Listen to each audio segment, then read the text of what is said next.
Part 1లో మనం ఢిల్లీ సుల్తాన్ల గురించి చెప్పుకున్నాం కదా. అంతేకాకుండా చరిత్ర టాపిక్ చెప్పినాము. ఇందులో ఒక పాయింట్ చెప్పడం మర్చిపోయానండి. అదే భారతదేశ చారిత్రక కాలాలు. ప్రాచీన యుగం అంటే 8వ శతాబ్దం వరకు ఉన్న కాలాన్ని ప్రాచీన యుగం అంటారు.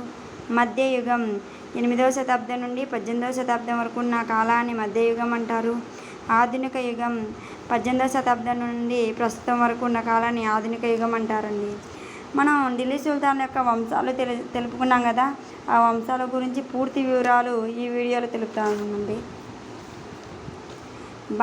బానిస వంశాన్ని 1206లో కుతుబుద్దీన్ ఐబక్ స్థాపించారు. లాహోర్ని రాజధానిగా చేసుకొని ఢిల్లీ సామ్రాజ్యాన్ని పరిపాలించారు.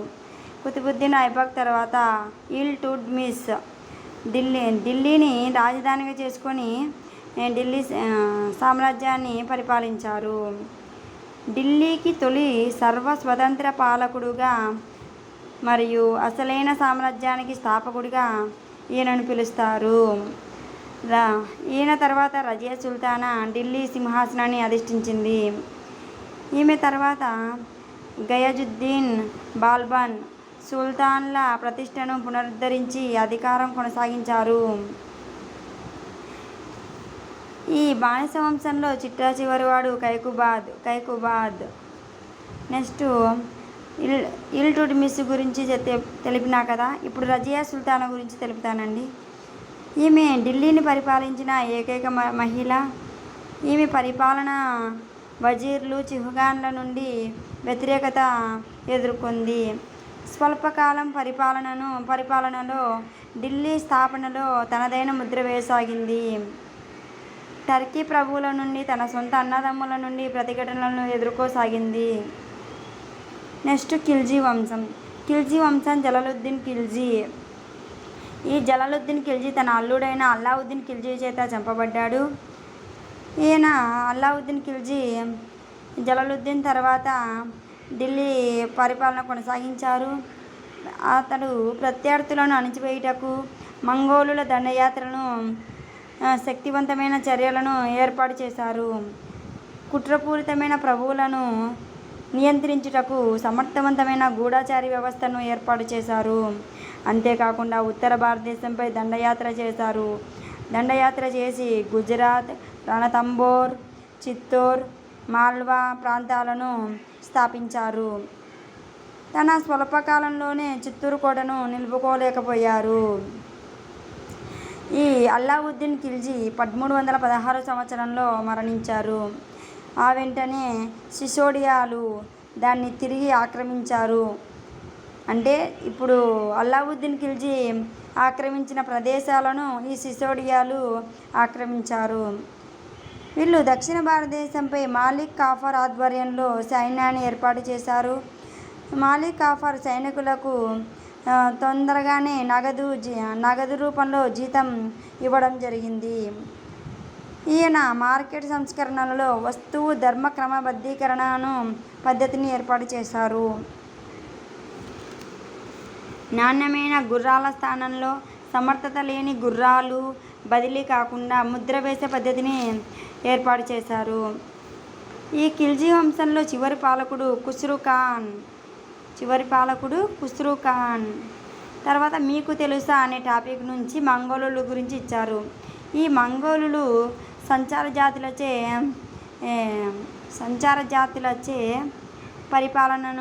పరిపాలించారు. ఈ మంగోలులను సంచార జాతులు పరిపాలించారు.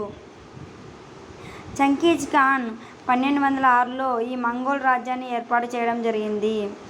వీళ్ళు 1221 సంవత్సరం నుండి క్రీస్తు శకం 1368 వరకు భారతదేశంపై దండయాత్ర కొనసాగించారు. నెక్స్ట్ తుగ్లక్ వంశం. ఈ తుగ్లక్ వంశాన్ని గియాసుద్దీన్ తుగ్లక్ ఏర్పాటు చేశారు. ఈ గియాసుద్దీన్ తుగ్లక్ మధ్య ఆసియాలకు పాలకుడైన తైమూర్ దండయాత్రను ఎదుర్కొన్నారు. ఈ తుగ్లక్ వంశంలో ముగ్గురున్నారు. ఒకరు గియాసుద్దీన్ తుగ్లక్, మహమ్మద్ బిన్ తుగ్లక్, ఇంకొకరు ఫిరోజ్ షా తుగ్లక్. వీళ్ళ ముగ్గురు పరిపాలనలో ముఖ్యులు. మహమ్మద్ బిన్ తుగ్లక్ గురించి తెలుసుకుందాం. ఈయన విద్వాంసుడు, వింతైన పాలకుడు, తత్వశాస్త్రం, గణిత శాస్త్రం, ఖగోళ శాస్త్రంలో తెలిసినవాడు, యుద్ధ వీరుడు, నూతన పరిపాలన పద్ధతులను ప్రవేశపెట్టాడు. నూతన పరిపాలన పద్ధతులు గుర్తుపెట్టుకోండి. నూతన పరిపాలన పద్ధతులను ఎవరు ప్రవేశపెట్టారు అంటే మహమ్మద్ బిన్ తుగ్లక్. ఈ సంస్కరణలు ఆచరణలో తేవడంలో ఈయన విఫలమయ్యాడు. అందుచేత మహమ్మద్ తురుస్కుల ప్రభువులు మరియు రాజపుత్రులపై యుద్ధం చేసి విశాల సామ్రాజ్యాన్ని ఏర్పాటు చేశారు. రాజధాని మార్పు. ఈ మహమ్మద్ బిన్ తుగ్లక్ రాజధానిని భారతదేశానికి దగ్గరగా ఉండాలని భారతదేశం మధ్యలో ఉన్న దేవగిరి దౌలతాబాద్కి మార్చారు. ఢిల్లీ నుండి రాజధానిని భారతదేశం దగ్గరలో ఉన్న దేవగిరి దౌలతాబాద్కి మార్చారు. అక్కడ ఢిల్లీలోని ప్రజలను దేవగిరికి రామని ఆయన శాసించారు. వచ్చే మార్గంలో చాలామంది ప్రజలు చనిపోయారు. దేవగిరికి చేరుకున్న తర్వాత కూడా చాలామంది ప్రజలు చనిపోయారు. ఈయన రాగి నాణేలను, వ్యవసాయ సంస్కరణ పద్ధతులను ప్రవేశపెట్టాడు. ఎవరు? మహమ్మద్ బిన్ తుగ్లక్ రాగి నాణేలను, వ్యవసాయ సంస్కరణ పద్ధతులను ప్రవేశపెట్టాడు. సంస్కరణల విఫలం. ఈ సంస్కరణలు కొద్ది కాలంలో విఫలం కావడం వల్ల ఘోరమైన వైఫల్యానికి రుజువయింది. సయ్యద్ వంశం. 4వ వంశమైన సయ్యద్ వంశం. ఈ సయ్యద్ వంశాన్ని ఖిజర్ ఖాన్ స్థాపించారు. ముబారక్ షా రాజ్యాన్ని విస్తరించే ప్రయత్నం చేశారు. ఆ ప్రయత్నం చేయడంలో విఫలమయ్యారు. తర్వాత అలం షా బహ్లల్ లోడితో యుద్ధం చేసి ఓటమిని ఎదుర్కొన్నారు.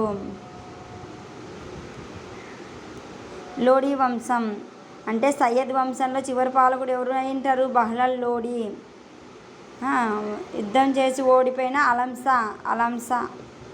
తర్వాత లోడి వంశాన్ని స్థాపించింది బహ్లల్ లోడి. తన రాజ్యంలో ప్రభువులను సంతృప్తిపరిచే చర్యలను ఈయన చేపట్టారు. తర్వాత రెండవ లోడి ఎవరంటే సికిందర్ లోడి. రాజ్యాన్ని సుస్థిరపరిచేందుకు ఈయన చర్యలు ఏర్పాటు చేశారు. చివరికి ఇబ్రహీం లోడి 1526లో చనిపోవడం జరిగింది. ఇబ్రహీం లోడి 1526లో చనిపోవడం జరిగింది. మొదటి పానిపట్టు యుద్ధం బాబర్, ఇబ్రహీం లోడిల మధ్య జరిగింది.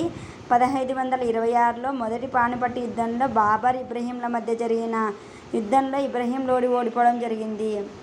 ఆ తర్వాత బాబర్ మొఘల్ సామ్రాజ్యాన్ని ఏర్పాటు చేయడం జరిగింది. మీకు తెలుసా అనే టాపిక్ నుంచి తుగ్లక్ వంశ పాలన కాలంలో 1398లో తైమూరు భారతదేశంపై ఢిల్లీని స్వాధీనం చేసుకున్నారు. ఆటవిక పద్ధతిలో ఈ దాడిలో దేశం భయభ్రాంతులకు లోనైంది. మన భారతదేశం తీవ్రంగా దోచుకోబడింది. నిర్మాణాలు కూల్చివేయబడ్డాయి. ఢిల్లీ పునర్నిర్మాణానికి 100 సంవత్సరాలు పట్టింది. అంటే 1 శతాబ్దం పట్టింది. ఈ ఢిల్లీ పునర్నిర్మాణానికి 100 సంవత్సరాలు పట్టిందంట. ఇక్కడ ఏం జరిగినారు? ఢిల్లీని స్వాధీనం చేసుకున్నారంట. ఆటవిక పద్ధతిలో ఈ దాడిలో దేశంలో ప్రజలు భయభ్రాంతులకు లోనైనారంట. ఈ ఢిల్లీ తీవ్రంగా దోచుకోబడిందంట. నిర్మాణాలన్నీ కూల్చివేయబడ్డాయి. ఈ నిర్మాణాలు కూల్చివేయబడ్డాయి కదా, అట్లా ఢిల్లీ మళ్ళీ పునర్నిర్మాణం కోసం 100 సంవత్సరాలు పట్టింది. బాబర్ దండయాత్ర మొఘల్ సామ్రాజ్యం ఏర్పడడం జరిగింది. బాబర్ దండయాత్ర చేసినారు, మొఘల్ సామ్రాజ్యాన్ని ఏర్పాటు చేశారు. నెక్స్ట్ సామాజిక, రాజకీయ, ఆర్థిక జీవనం ఏ విధంగా ఉందో చూద్దామా. పరిపాలన. రాజ్యంలో సుల్తాన్ సర్వాధికారి. ఈ రాజ్యంలో సుల్తాన్కి సర్వాధికారి ఉంటుందన్నమాట. ఈ షరియత్ లేదా ఇస్లామిక్ నిబంధనల ప్రకారం పరిపాలన కొనసాగుతుంది. ఎట్లా? షరియత్ లేదా ఇస్లామిక్ నిబంధనల ప్రకారం పరిపాలన కొనసాగుతుంది. రాజ్యాన్ని ఏ విధంగా విభజించారంటే ఇక్తాలు, షిక్లు, పరగణాలు, గ్రామాలుగా విభజించారు. రాజ్యాన్ని ఇక్తాలు, షిక్లు, పరగణాలు, గ్రామాలుగా విభజించారు. రాజకీయ, న్యాయ, సైనిక, మత విషయాలకు సుల్తాన్ అధికారిగా ఉంటాడు. ఇల్టుట్మిష్ సైనిక అవసరాలకు బానిసలను కొనుక్కోవడం జరిగింది.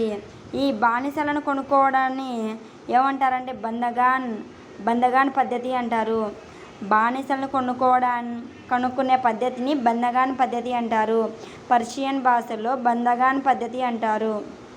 ఈ బందగాన్ పద్ధతి ఖిల్జీ మరియు తుగ్లక్ పాలకులు సుల్తాన్కు స్థాపించారు. ఈ బందగాన్ పద్ధతిని ఖిల్జీ మరియు తుగ్లక్ పాలకుల కాలంలో ఏర్పాటు కావడం జరిగింది. బందగాన్ పద్ధతి ఖిల్జీ మరియు తుగ్లక్ పాలకుల కాలంలో ఏర్పాటు కావడం జరిగింది. సుల్తాన్కు నమ్మకస్తులైన వారిని గవర్నర్లుగా, సైన్యాధికారులుగా ఏర్పాటు చేయడం జరిగింది. ఇల్టుట్మిష్ కాలంలో చిహల్గనీ సర్దార్ల పాత్ర పోషించారు. ఇల్టుట్మిష్ కాలంలో చిహల్గనీ సర్దార్లు పాత్ర పోషించారు.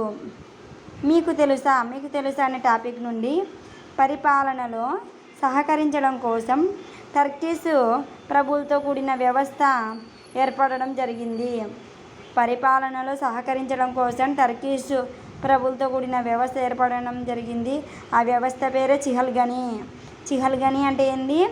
పరిపాలనలో సహకరించడం కోసం టర్కిష్ ప్రభువులతో కూడిన వ్యవస్థను చిహల్గనీ అంటారు. ఇల్టుట్మిష్ ప్రారంభించారు. ఈ చిహల్గనీ వ్యవస్థను ఇల్టుట్మిష్ ప్రారంభించారు. దీన్నే తుర్కాన్ మరియు ఈ చిహల్గనీ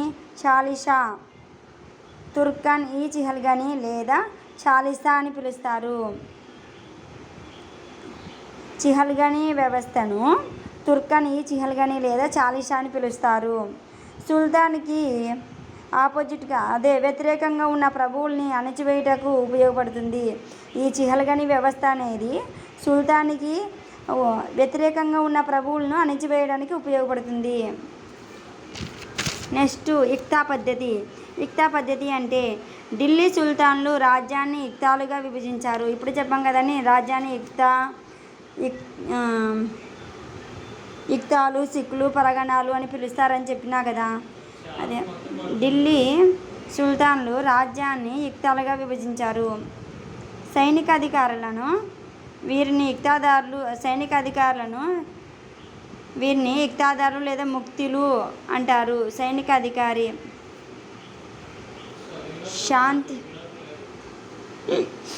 శాంతి భద్రతలు మరియు సైనిక రెవెన్యూలు సేవలను అందించారు. ఇక్తా నుండి వసూలు చేసిన రెవెన్యూ ఆదాయాలను పరిపాలనా అవసరాలకు మరియు సైన్య నిర్వహణకు ఉపయోగపడుతుంది.